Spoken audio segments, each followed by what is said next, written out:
right, we're back.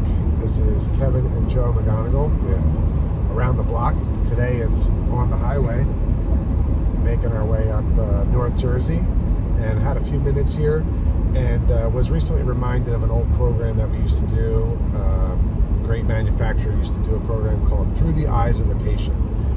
We would come in, take pictures through the front door, the waiting room, the operatories, basically helping the practice owner understand what it is that the patient sees when they come through the door.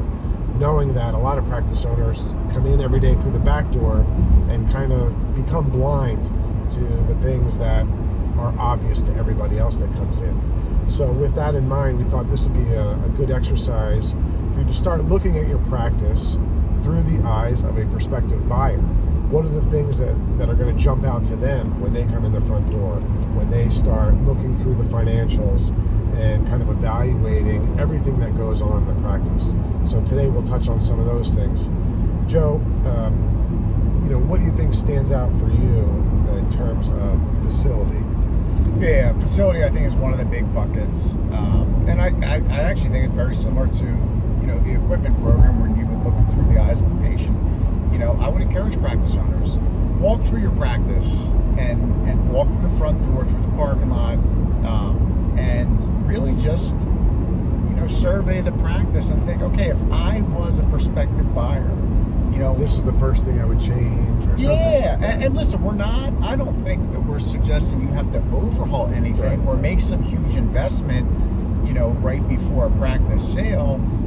But there are oftentimes little things practice owners can do. I mean, one simple one is just sometimes after you've been in office for 25, 30 years, there's a little bit of clutter. There's more things out on countertops or on shelves or knickknacks or things like that. And it's probably no different than when you sell a home. Sure. Your realtor comes in and they take down all the pictures and they take all the stuff off the countertops and just, declutter a little bit. Again, it's not that you do, completely get rid of everything, Sure. but take a look at the facility and think, okay, what are some things that a potential buyer would look at and say, that's something I'm going to have to address?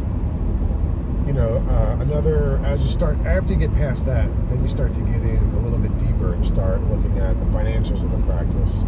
What makes the engine go? Is it profitable? Lots of things that can come up in this part of a buyer's due diligence, if you will.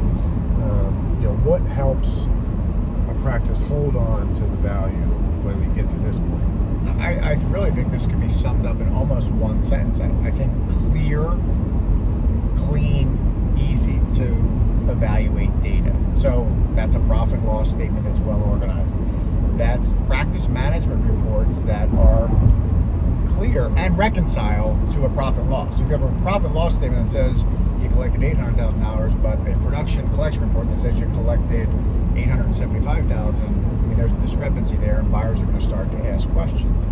There's also, really understanding your third-party payers. We work with a lot of clients that are in network with a number of third-party payers, as is, the business out there today, but often can't actually put together a list of who they're in network with, and they'll tell us, that, we take almost all PPOs. Well, that's a big range. Yeah. And Kev, you talk about, one of the things you talk about is for us to help protect value and market the practice effectively, being able to tell a cohesive story, and I think it ties into that.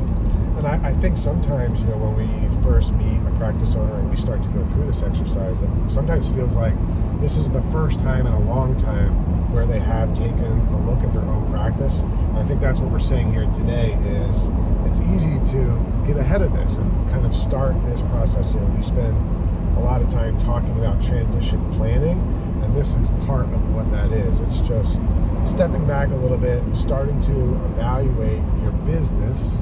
Let's say that instead of evaluate your practice, let's evaluate your business, and how is a prospective buyer going to evaluate your business? Are we able to explain to them what's going on so that the practice holds the value that it should have? I think ultimately that's the goal of looking at your practice in this way. Sure, and to give people maybe one or two action items that you could do following this video, one, take a walk through your practice and look at it objectively and think, okay, what would stand out as, positives or strengths of the practice from a facility standpoint, and what ones might not. And secondly, take your profit and loss report and look at it and pretend you've never seen this business before. And just look through the profit and loss and figure out, could I easily understand the economics of this business? All right, that's a quick tip for today. And I'll say, this is something that we can certainly help you do. If you have questions, you want to start looking at your own practice in this way, we'd be happy to help. This is Kevin and Joe McGonigal, DDS Match. And next time, I'll do the driving. Sounds good.